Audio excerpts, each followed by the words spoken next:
Hello students, good morning to you.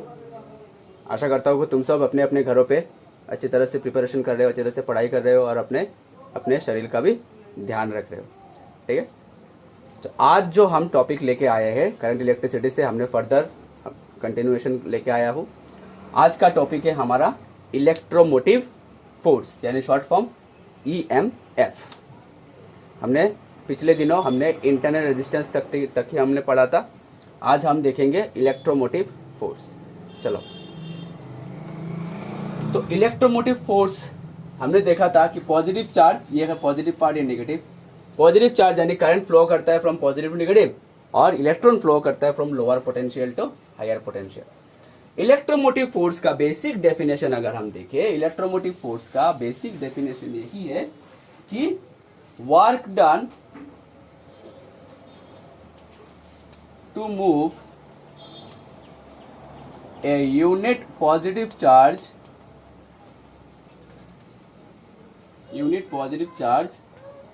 from lower potential to higher potential। Okay, यानी positive charge तो हमेशा high to low ही flow करता है, लेकिन अगर उसको यूनिट पॉजिटिव चार्ज को अगर इसको लो टू हाई पोटेंशियल अगर टू मूव कराए, उसके लिए जितने अमाउंट ऑफ वर्क डन हमें करना पड़ेगा उसी को ही बोलते हैं हमारा इलेक्ट्रोमोटिव फोर्स। ठीक है, उसी को बोलते हैं हमारा इलेक्ट्रोमोटिव फोर्स। इलेक्ट्रोमोटिव फोर्स का ऐसा यूनिट है वोल्ट। ठीक है, ये हमारा पोटेंशियल डिफरेंस का भी है। अभी तुम लोग कहोगे कि सर पोटेंशियल डिफरेंस और EMF सेम है क्या? नहीं, पोटेंशियल डिफरेंस और EMF सेम नहीं है, थोड़ा सा डिस्टिंग्विश है। क्या डिस्टिंग्विश है? तो EMF इज द कॉज और EMF is the cause and potential difference is the effect. EMF is the cause and potential difference is the effect. यानी अगर EMF कॉज है, कारण है, तो उस कारण की वजह से क्या आता है? हमारा पोटेंशियल डिफरेंस। ठीक है, तो इलेक्ट्रोमोटिव फोर्स क्या है? इलेक्ट्रोमोटिव फोर्स यही है, तो bringing the unit positive charge from lower potential to higher potential, this called an electromotive force. इसकी वजह से एक वर्क डन हमें, स्मॉल वर्क डन हमें करना पड़ता है, इसी को बोलते हैं हमारा इलेक्ट्रोमोटिव फोर्स। ठीक है, अच्छा, नेक्स्ट हम देखेंगे ग्रुपिंग ऑफ सेल। सेल का ग्रुपिंग हम देखेंगे। हमने रेजिस्टेंस का ग्रुपिंग देखा था, आज हम देखेंगे ग्रुपिंग ऑफ सेल्स। ठीक है, बैटरी का ग्रुपिंग। 3 टाइप का हमारा ग्रुपिंग रहता है। Number 1 series. पहले हम देखेंगे सीरीज का ग्रुपिंग। तो चलो, बैटरी को हम सीरीज पे लगाते हैं।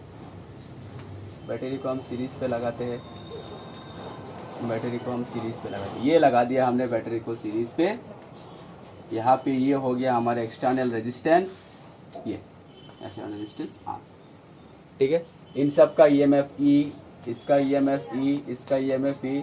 यहाँ पे N नंबर्स ऑफ सेल्स है, यानी यहाँ से लेकर यहाँ तक N नंबर्स ऑफ सेल्स है हमारा। हर एक का इंटरनल रेजिस्टेंस R, इसका इंटरनल रेजिस्टेंस R, इसका इंटरनल रेजिस्टेंस R, इसका इंटरनल रेजिस्टेंस R। ठीक है, समझ में आया? अभी यहां से हम टोटल करंट कितना पास होता है हम निकालेंगे। टोटल करंट कितना होता है पहले देखो कितना नंबर्स ऑफ सेल्स है हमारा? N नंबर्स ऑफ सेल्स है, और हर एक सेल का EMF कितना है? E। तो टोटल EMF कितना आ गया? N। अगर मान लो तुम्हारे घर पे 4 कमरे हैं, तुम्हारे घर पे 4 कमरे हैं, और हर एक कमरे में 4 पकड़ लोगे, तुम्हारे एक बिल्डिंग में 4 फ्लोर है, और हर एक फ्लोर पे 5 करके रूम है, तो टोटल कितना रूम हो गया? 4 × 5 20 रूम्स।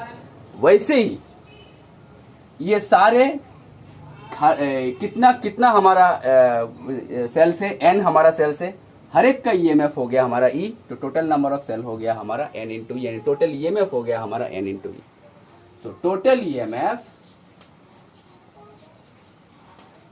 हो गया हमारा एनी। समझ में आया? टोटल ईएमएफ हो गया हमारा एनी।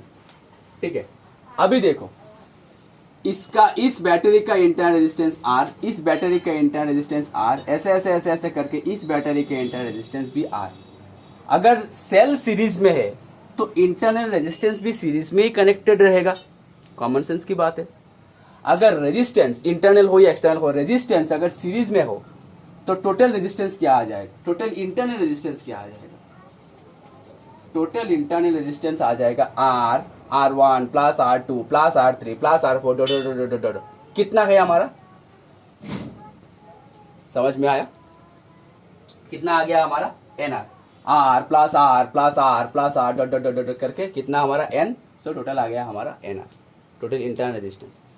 अभी ये टोटल इंटरनल रेजिस्टेंस NR, ये जो हमारा NR है और ये R, ये दोनों अभी है सीरीज कॉम्बिनेशंस पे। ठीक है, सो टोटल रेजिस्टेंस अभी हो गया हमारा टोटल रेजिस्टेंस। टोटल रेजिस्टेंस हो गया R plus NR। Okay, now total current, I is equals to total EMF divided by total resistance। Okay, तो टोटल ईएमएफ कितना आता है हमारा एनी, टोटल रेजिस्टेंस कितना आर प्लस एनआर। ये हो गया expression for current when the cells are in connected in series. अगर सेल सीरीज में कनेक्टेड हो तो उसका एक्सप्रेशन क्या आता है? N e divided by r plus n r. ठीक है, नेक्स्ट देखते हैं हम पैरेलल ग्रुपिंग।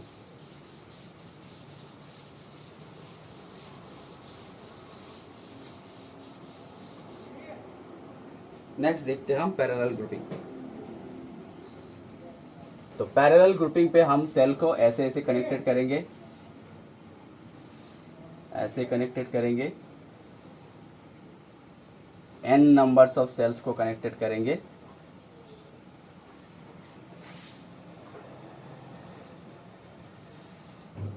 एक्सटर्नल रेजिस्टेंस लगा देंगे। इसका ईएमएफ हो गया E, इसका ईएमएफ हो गया E, ऐसा ऐसा ऐसा ऐसा ऐसा करके कितना नंबर्स ऑफ सेल्स है हमारा? n नंबर्स ऑफ सेल्स है, इसका भी है E। इसका इंटरनल रेजिस्टेंस हो गया R, इसका इंटरनल रेजिस्टेंस हो गया R, इसका इंटरनल रेजिस्टेंस हो गया R। ठीक है, तो पहले की तरह टोटल ईएमएफ कितना रहेगा? पहले की तरह total EMF n e, n numbers of cells से टोटल नंबर्स ऑफ ईएमएफ हो गया एनी। अभी देखो, पहले सेल सीरीज में था इसीलिए सारे इंटरनल रेजिस्टेंस सीरीज में हो गया। अभी सेल्स पैरेलल में तो सारे इंटरनल रेजिस्टेंस क्या में हो गया? पैरेलल में हो गया। यानी 1/RP इंटरनल रेजिस्टेंस का RP इज इक्वल टू हो गया 1/R plus 1/R plus 1/R dot dot dot dot dot इतना करके कितना हमारा n तक। तो टोटल हो गया हमारा n/R। समझ में आया? सो RP हो गया हमारा R/, ये हो गया हमारा total internal resistance. Total internal resistance हो गया हमारा R/n। अभी टोटल रेजिस्टेंस क्या आता है? अभी total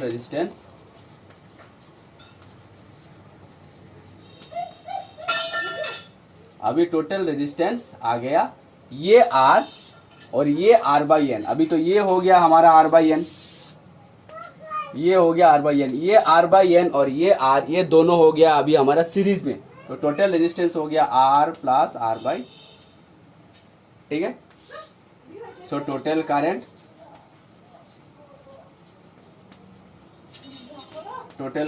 I equals to total EMF NE divided by total resistance R plus R/। ये हो गया expression for current when the cells are in connected in parallel. When the cells are connected in parallel, अगर cell अगर parallel में connected हो तो उसका expression क्या आता है हमारा? इतना। ठीक है, अभी देखेंगे हम मिक्स ग्रुपिंग। यानी सीरीज पैरेलल दोनों मिला के, सीरीज पैरेलल दोनों मिला के।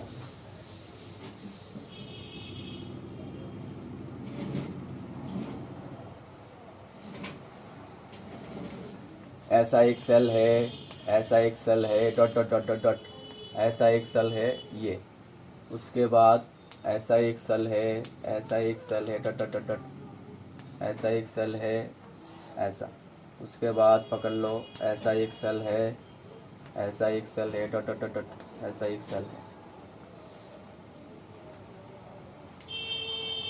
एक्सटर्नल रेजिस्टेंस आर ये, ठीक है। सबका e n numbers of cell, ये रो में एन नंबर सेल, यहाँ पे रो और कॉलम हमने डिवाइड कर, देखो ये रो में एन नंबर सेल, ये रो में भी एन नंबर सेल है, ये रो में भी एन नंबर सेल है, हर एक का ईएमएफ ई, हर एक का ईएमएफ ई, हर एक का ईएमएफ ई, हर एक का ईएमएफ ई, हर एक का ईएमएफ ई, हर एक का ईएमएफ ई।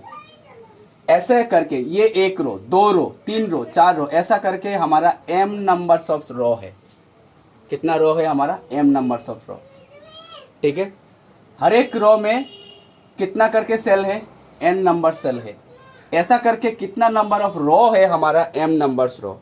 तो टोटल सेल हमारा कितना हो गया? एम इंटू एन, ठीक है। तो total cells equals to m into n. समझ में आ गया? एम रो है, हर एक रो में एन सेल है, तो टोटल सेल हो गया हमारा एम इंटू एन। अभी हर एक का ईएमएफ ई, टोटल सेल्स तो निकल गया, हर एक का ईएमएफ ई, तो टोटल ईएमएफ क्या आएगा? टोटल ईएमएफ इक्वल्स टू हो गया एम इंटू एन इंटू ई। समझ में आ गया? टोटल नंबर ऑफ सेल हो गया एम इंटू एन, हर एक का ईएमएफ ई, तो टोटल ईएमएफ आ गया हमारा एम इंटू एन इंटू ई। ओके, अच्छा अभी देखो यहाँ पे हर एक का इंटरनल रेजिस्टेंस तो आर ही रहेगा। यहाँ पे रेजिस्टेंस ये अगर सीरीज में है तो ये रेजिस्टेंस एन आर, ये सब सीरीज में है, यहाँ का रेजिस्टेंस एन आर, ऐसे ऐसे ऐसे ऐसे करके यहाँ तक सीरीज में है, इनका रेजिस्टेंस एन आर। अब ये एन आर, ये एन आर, ये एन आर, यहाँ पे इंटर रेजिस्टेंस एन आर, यहाँ पे इंटर रेजिस्टेंस एन आर, यहाँ पे इंटर रेजिस्टेंस एन आर, हर एक एन आर पैरेलल में है। कितना रो में? एम रो में। तो टोटल इंटरनल रेजिस्टेंस हो गया हमारा m divided by n r. समझ में आया? 1 by n r plus 1 by n r plus 1 by n r dot dot dot इतना करके कितना हमारा m, तो हो गया m बाई एन आर, नहीं एन आर बाई एम, उल्टा हो जाएगा, रेसिप्रोकल हो जाएगा, एन आर बाई एम हो जाएगा, N R divided by M. Okay, तो ये हो गया टोटल इंटरनल रेजिस्टेंस। अभी ये एन आर बाई एम और ये आर हो गया सीरीज में, सो अभी टोटल रेजिस्टेंस, अभी हो गया टोटल रेजिस्टेंस, टोटल रेजिस्टेंस हो गया R plus N are by M. So total current, total current I equals to हो गया total EMF M into N into E divided by total current, sorry total resistance R plus N are by, ये हो गया current when the cells are in mixed grouping. Series parallel दोनों मिला के रहेगा, mixed grouping में रहेगा, ठीक है। चलो यहां से हम अगर फर्दर चलते हैं, बहुत ही इंपॉर्टेंट टॉपिक, इस टॉपिक से क्वेश्चंस आता है, हर एक बार क्वेश्चंस पूछता है, बहुत ही इंटरेस्टिंग टॉपिक है, बहुत ही मतलब एकदम मजेदार टॉपिक है। चलो किरचॉफ्स लॉ, किरचॉफ्स लॉ बहुत ही इंपॉर्टेंट टॉपिक है, बहुत ही इंटरेस्टिंग टॉपिक है। देखो सिंपल जो सर्किट्स रहते हैं, सिंपल सर्किट्स में हमने रेजिस्टेंस को, सेम करंट अगर जा रहा है तो इन सबको सीरीज, डिफरेंट डिफरेंट करंट जा रहा है तो पैरेलल, ये सब पकड़ के हम लोग क्या कर लेते हैं, रेजिस्टेंस, इक्विवेलेंट रेजिस्टेंस निकाल लेते हैं, करंट निकाल लेते हैं, वोल्टेज निकाल लेते हैं। लेकिन जब कोई तुम्हारे सामने ऐसा अगर सर्किट्स भी आए, ऐसा अगर सर्किट आए जिसको देख के तुमको ये पता नहीं चल रहा है कि वेदर ये रेजिस्टेंस सीरीज में, वेदर रेजिस्टेंस पैरेलल पे, ऐसे कॉम्प्लेक्स सब सर्किट्स के लिए हम ये किर्चॉफ लॉ यूज़ करते हैं। और भी बहुत सारे लॉ है, जब तुम ऊपर की तरफ जब पढ़ोगे और भी बहुत सारे लॉ है, जैसे कि Millman's power maximum power transfer theorem है, मिलीमन्स थ्योरम है, डेवेनेंस थ्योरम है, नॉर्टन्स थ्योरम है, बहुत सारे थ्योरम्स है। तो वो सब हमको अभी नहीं चाहिए, सिर्फ हमको ये चाहिए, किर्चॉफ लॉ चाहिए। ठीक है, तो किर्चॉफ लॉ दो पार्टों में, दो लॉ है, किर्चॉफ का दो लॉ है। एक है किर्चॉफ करंट लॉ, एक है Kirchhoff current law, short form KCL, और एक है किर्चॉफ वोल्टेज लॉ।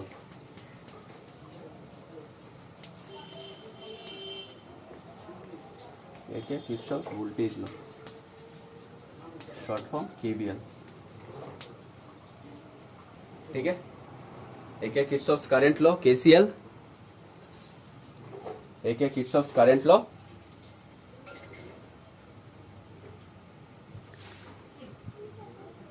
एक है किर्चॉफ करंट लॉ, और दूसरा है किर्चॉफ वोल्टेज लॉ। एक है किर्चॉफ करंट लॉ, दूसरा हमारा किर्चॉफ वोल्टेज लॉ। ठीक है, Kirchhoff current law and Kirchhoff voltage law. चलो पहले हम ये देखते हैं किर्चॉफ करंट लॉ देखते हैं। किर्चॉफ करंट लॉ, इसको कभी कभी हम नोड या जंक्शन मेथड भी बोलते हैं। क्यों बोलते हैं, अभी हम स्टेटमेंट भी पता चलेगा। इसका स्टेटमेंट है algebraic sum of all of the currents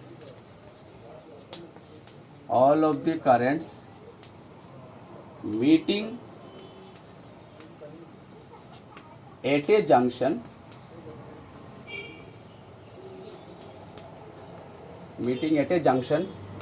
is 0। ये हो गया हमारा स्टेटमेंट। एल्जेब्रिक सम यानी करंट का मैग्नीट्यूड प्लस भी आएगा और माइनस भी आएगा। Algebraic sum of all of the current meeting at a junction is 0। Suppose ये अगर नोड या जंक्शन अगर पकड़ ले, तो इसके तरफ या इसके साथ जो मिल रहे हैं, जो करंट आ रहे हैं या जा रहे हैं, जो करंट आके मिल रहे हैं, सभी का एल्जेब्रिक सम 0 हो गया। यानी जितना करंट हमारा आ रहा है उतना करंट हमारा जा रहा है। यानी मैथमेटिकली अगर हम लिखे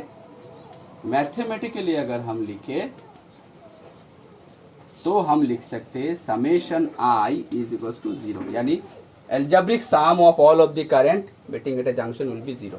सपोज ये अगर हमारा करंट आ गया, सपोज I1 करंट आया है, इधर से सपोज हमारा I2 करंट जा रहा है, इधर से I3 करंट जा रहा है, इधर से सपोज I4 करंट आ रहा है, इधर से I5 करंट जा रहा है।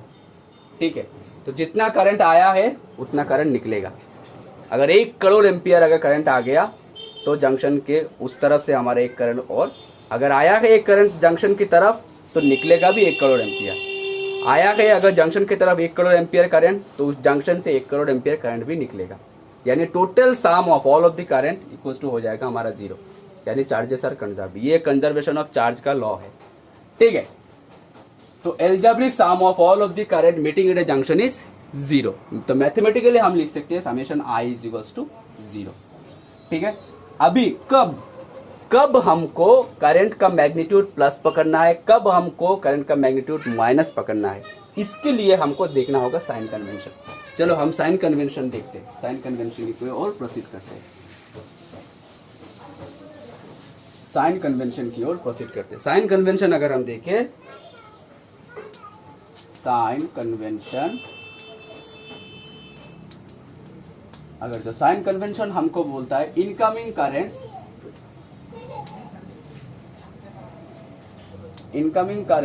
Towards junction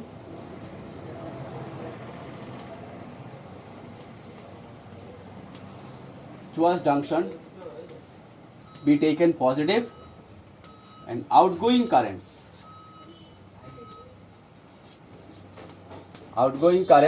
from junction taken negative। यानी जंक्शन की तरफ जो करंट आ रहा है उन सबको हम पकड़ेंगे पॉजिटिव, और जंक्शन की ओर से जो करंट निकल के जा रहा है उन सबको पकड़ेंगे हम नेगेटिव। ठीक है, यानी ये अगर हमारा जंक्शन हो गया तो इसके तरफ से मान लो इसके तरफ से ये करंट आ रहा है, सपोज ये करंट आ रहा है, सपोज ये करंट आ रहा है, और ये करंट जा रहा है, ये करंट जा रहा है, ठीक है। तो अगर नाम दे दे, अगर हम I1, I2, I3, I4 या I5, तो according to the sign convention हम लिखेंगे इनकमिंग का जंक्शन की तरफ, ये है जंक्शन की तरफ कौन कौन से करंट इनकमिंग है, I1 है, I2 है और I5 है। यानी I1 plus I2 plus I5, और आउटगोइंग करंट कौन कौन है, I3 है और I4 है। Minus I3 minus I4, algebraic sum of all of the current meeting at junction is equals to 0। समझ में आया? और इसी को हम लिख सकते हैं summation I is equals to 0। ये हो गया हमारा किरचॉफ्स करंट लॉ, ये हो गया हमारा किरचॉफ्स करंट लॉ, ठीक है। करंट लॉ क्या बोलता है? Algebraic sum of all of the current meeting at a junction is equal, यानी जितना करंट हमारा घुस रहा है, जितना करंट हमारा आ रहा है, उतना ही करंट हमारा निकल के चला जाएगा, ठीक है। दूसरा लॉ पे आते हैं, किरचॉफ्स वोल्टेज लॉ।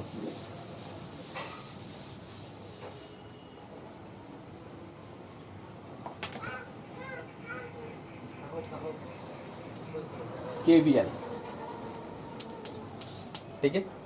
तो केवीएल का स्टेटमेंट हम लिखते हैं, केवीएल का statement algebraic sum of products of current and resistance, current and resistance, algebraic sum of products of current and resistance is equal to the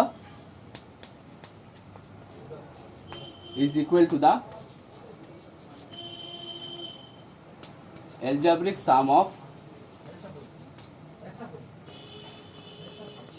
EMFs in a closed network।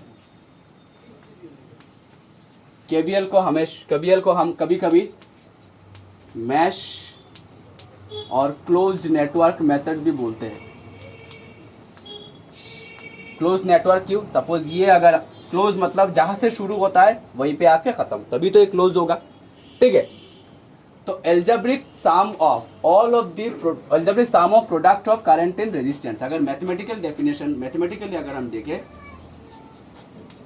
Mathematically algebraic sum of, ये हो गया algebraic sum of product of current and resistance, algebraic sum of product of current and resistance is equals to the summation of algebraic sum of all of the EMFs. यानी ये अगर हमारा एक close network हो गया तो इसके जितना भी रेजिस्टेंस और करंट का मल्टीप्लिकेशन का एल्जेब्रिक सम होगा, यानी प्लस और माइनस जितना भी होगा ये इक्वल होगा, किसके इक्वल? जितना भी ईएमएफ्स या पोटेंशियल डिफरेंस हमारा इस क्लोज नेटवर्क की ओर कनेक्टेड रहेगा। समझ में आया? जितना भी प्रोडक्ट और रेजिस्टेंस का मल्टीप्लिकेशन का सम, ये क्लोज नेटवर्क ओनली, केवीएल हमेशा क्लोज नेटवर्क के ऊपर ही अप्लाई होता है, ओपन नेटवर्क के नहीं, सिर्फ क्लोज नेटवर्क के ऊपर। तो ये क्लोज सर्किट की ओर या क्लोज नेटवर्क की ओर जितना भी करंट और रेजिस्टेंस का एल्जेब्रिक सम रहेगा, यानी पॉजिटिव और नेगेटिव, हम देखेंगे साइन कन्वेंशन में देखेंगे, जितना भी रहेगा प्लस और माइनस, उन सबका एल्जेब्रिक सम होगा किसके इक्वल? ईएमएफ के इक्वल। ईएमएफ भी पॉजिटिव नेगेटिव होगा, इसका भी हम देखेंगे, ठीक है। अब इसका साइन कन्वेंशन हम देखते हैं, इसका हम साइन कन्वेंशन देखते हैं।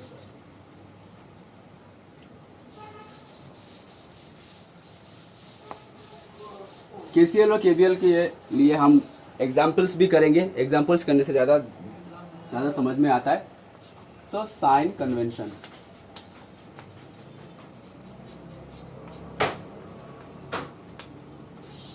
साइन कन्वेंशन एकदम सिंपल तरीके से मैं तुम लोगों को ये केवीएल का साइन कन्वेंशन समझा के देता हूं। पकड़ के चलो, ये वायर के ऊपर तुम चल रहे हो, पहला रूल, पहला साइन कन्वेंशन केवीएल का समझने का एकदम आसान तरीका है, तुम खुद को पकड़ के चलो कि तुम खुद वायर के ऊपर चल रहे हो, तुम खुद वायर के ऊपर वॉक कर रहे हो, ठीक है। तो पकड़ के चलो, तुम इस तरफ से तुम चल रहे हो, चलते चलते तुम्हारे सामने आ गया ईएमएफ का पॉजिटिव टर्मिनल, ईएमएफ का पॉजिटिव टर्मिनल आ गया, तो हम लिखेंगे ईएमएफ नेगेटिव। ठीक है, तो हम लिखेंगे ईएमएफ का मैग्नीट्यूड लिखेंगे हम नेगेटिव, ईएमएफ का साइन लिखेंगे हम नेगेटिव। अगर चलते चलते तुम्हारे सामने ईएमएफ का पॉजिटिव आ गया तो हम लिखेंगे ईएमएफ का नेगेटिव। अगर चलते चलते ईएमएफ का नेगेटिव टर्मिनल आ गया तो हम ईएमएफ लिखेंगे पॉजिटिव। ठीक है, अगर चलते चलते तुम चल रहे हो, तुम्हारे सामने ही आ गया ईएमएफ का माइनस टर्मिनल, तो हम लिखेंगे प्लस ई।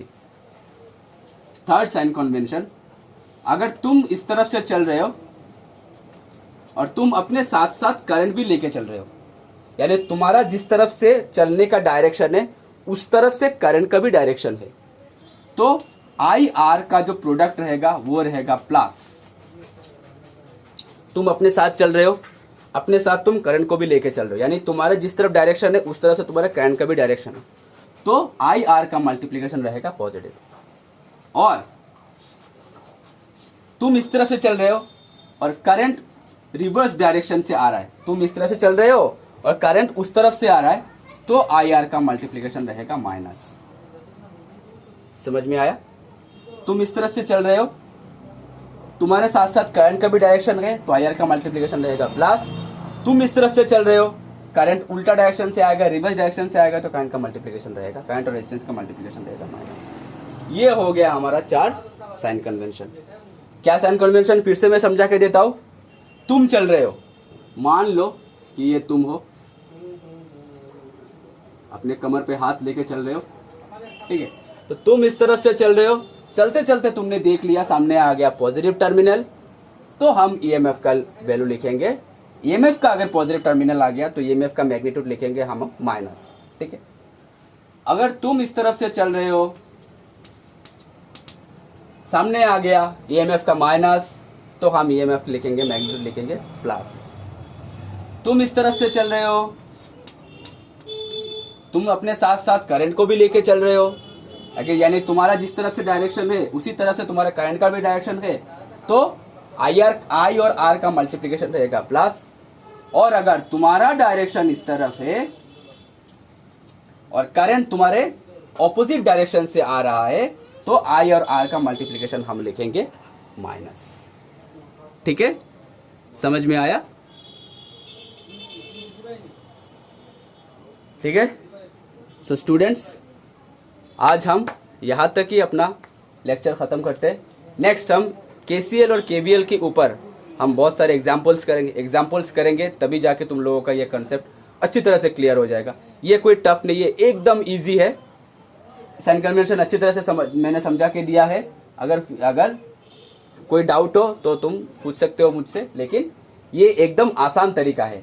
और किसी भी कॉम्प्लेक्स सर्किट को निकालने का किरचॉफ लॉ बहुत ही उपयोगी है और ये बहुत ही इंपॉर्टेंट टॉपिक है, इससे क्वेश्चंस हमारा पूछता है।